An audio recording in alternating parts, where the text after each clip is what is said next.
السلام علیکم ورحمۃ اللہ وبرکاتہ۔ آج دل کے کانوں سے شرف سماعت حاصل کیجئے قرآن کریم کے 21ویں پارے کے خاص مضامین کا خلاصہ۔ بسم اللہ الرحمن الرحیم۔ اس پارے میں 5 حصے ہیں: سورہ عنکبوت بقیہ حصہ، سورہ روم مکمل، سورہ لقمان مکمل، سورہ سجدہ مکمل، سورہ احزاب ابتدائی حصہ۔ سورہ عنکبوت کے بقیہ حصے میں 4 باتیں یہ ہیں: تلاوت اور نماز کا حکم، نماز کی فضیلت کہ یہ برائی اور بے حیائی سے روکتی ہے، کچھ ہٹ دھرمیوں کا بھی ذکر ہے، اور ایک بات یہ ہے کہ دنیا کی بے ثباتی بھی اسی میں مذکور ہے۔ پہلی بات یہ ہے جو سورہ روم میں 2 باتیں کی گئی ہیں، ان میں سے 2 جو پیشگوئیاں ہیں ان میں سے کہ 9 سال کے اندر روم کے اہل کتاب عیسائی ایران کے بت پرستوں کو شکست دے دیں گے۔ دوسری بات یہ ہے کہ اسی عرصے میں مسلمان فتح کی خوشی منا رہے ہوں گے۔ یہ بدر کی صورت میں ظاہر ہوئی۔ اشیاء کو ازداد سے پیدا کیا گیا، یہ توحید کے ضمن میں اور اللہ تعالیٰ کی عظمت کی 7 نشانیوں کے بارے میں پہلی بات ہے، یعنی زندہ کو مردہ سے اور مردہ کو زندہ سے۔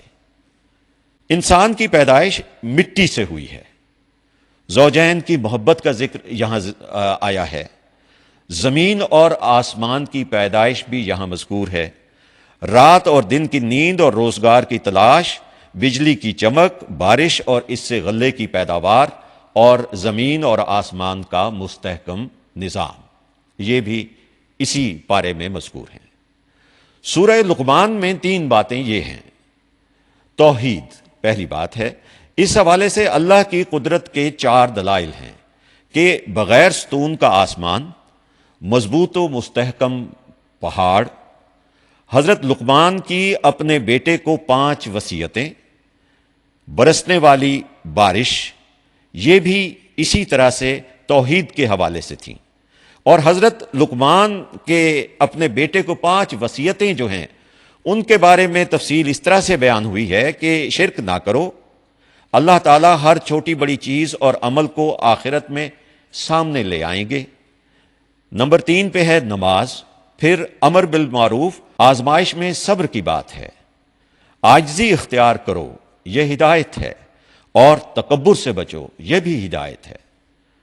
معتدل چلو، دھیان سے چلو، توازن سے چلو، اور مناسب آواز میں بات کرو۔ توحید کے ضمن میں یہ بتایا گیا ہے کہ 5 چیزوں کا علم صرف اللہ تعالیٰ کو ہے: بارش کہاں اور کتنی برسے گی، قیامت کب آئے گی، پیٹ میں بچہ کن اوصاف کا حامل ہے، موت کب اور کہاں آئے گی، انسان کل کیا کرے گا۔ سورہ سجدہ میں 4 باتیں اس طرح سے ہیں: قرآن کی عظمت، توحید، آسمان و زمین کا خالق وہی ہے، ہر کام کی تدبیر وہی کرتا ہے، پانی کے ایک حقیر قطرے سے مختلف مراحل طے کرانے کے بعد انسان کو وجود بخشا، پھر اسے انتہائی پرکشش صورت اور متناسب قد و قامت والا بنایا۔ تیسرے نمبر پہ اس میں بات ہے کہ قیامت کا ذکر، مجرم اس دن سر جھکائے کھڑے ہوں گے، ان پر ذلت چھائی ہوئی ہوگی، وہ دنیا میں واپس آنے کی تمنا کریں گے۔